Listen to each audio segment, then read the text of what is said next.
Good morning students. बच्चों, आज मैं आपको आपकी क्षितिज पुस्तक काव्य खंड चैप्टर 3 की व्याख्या के बारे में समझाऊंगी। चैप्टर 3 है आपका सवैये नाम से। तो देखेंगे आप इसका फर्स्ट सवैया जो है उसको पढ़ते हैं। मानुष हो तो वही रसखानी, बसो ब्रज गोकुल गांव के ग्वारन। जो पशु हो तो कहा बसु मेरो, चरो नित नंद की धेनु मंझारन। पाहन हो तो वही गिरि को जो, कियो हरि छत्र पुरंदर धारन। जो खग हो तो बसेरो करो मिली, कालिंदी कुल कदम की डारन। बच्चों, ये सवैये चैप्टर कवि रसखान द्वारा रचित है। इसके रचयिता कवि रसखान हैं। जिस प्रकार सूरदास जी ने कृष्ण भक्ति और कृष्ण की लीलाओं का वर्णन अपनी कविताओं अपने उसमें किया है, पदों में किया है, इसी प्रकार कवि रसखान जी ने भी श्री कृष्ण की लीलाओं का वर्णन अपनी रचनाओं में किया है।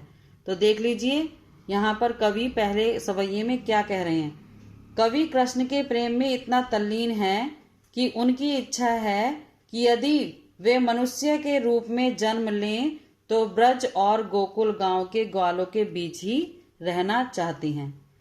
यहाँ पर कवि कह रहे हैं कि अगर मनुष्य के रूप में जन्म मिले उन्हें तो कहाँ पर मिले, गोकुल गांव के ग्वालों के बीच में ही उनका जन्म हो।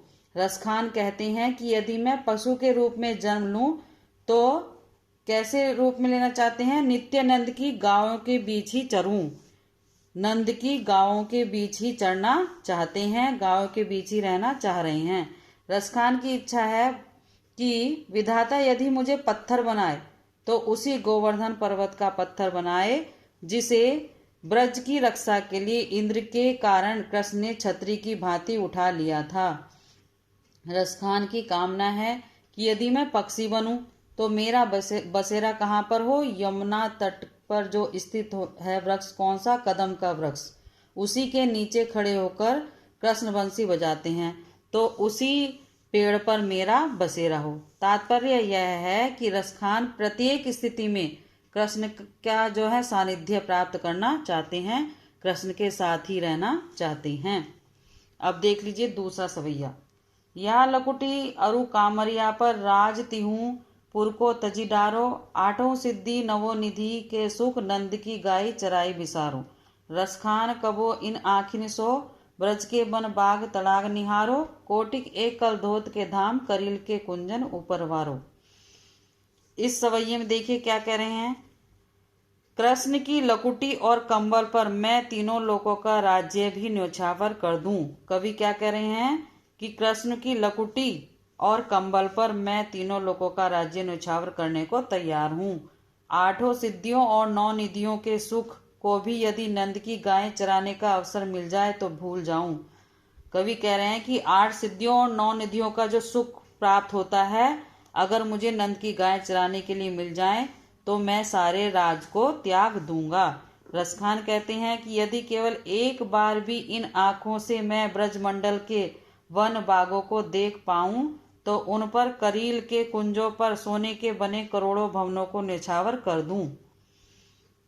ये है आपके दूसरे सवैये की व्याख्या। अब तीसरा सवैया देखें। मोर पखा सिर ऊपर राखियों, गुंज के माल गरे पही रोगी। ओढ़ी पितंबर ले लकुटी वन, गोधन ग्वारी संग फिरोगी। भाव तो वही मेरो रसखानी, सो तेरे कहे सब श्वास करोगी।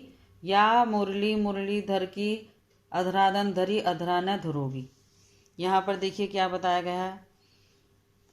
यहाँ पर वो कह रही हैं, जो गोपियां हैं वो क्या कह रही हैं, हे सखी मैं मोरपका सिर के ऊपर रखूंगी, गुंजा की माला भी गले में पहनूंगी, लकुटी लेकर पीताम्बर ओढ़कर गायों और ग्वालों के साथ वन में भी घूमूंगी।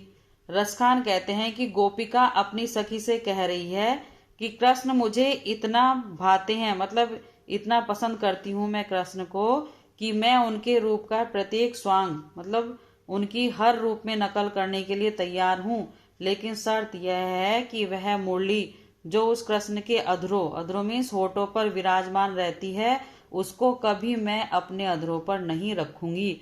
यानी यहाँ पर क्या दर्शाया गया है, जो गोपियां हैं वो श्री कृष्ण की मुरली से नफरत कर रही हैं, सारे रूप धारण करने के लिए तैयार हैं लेकिन मुरली को अपने होठों से लगाना बिल्कुल भी पसंद नहीं कर रही हैं।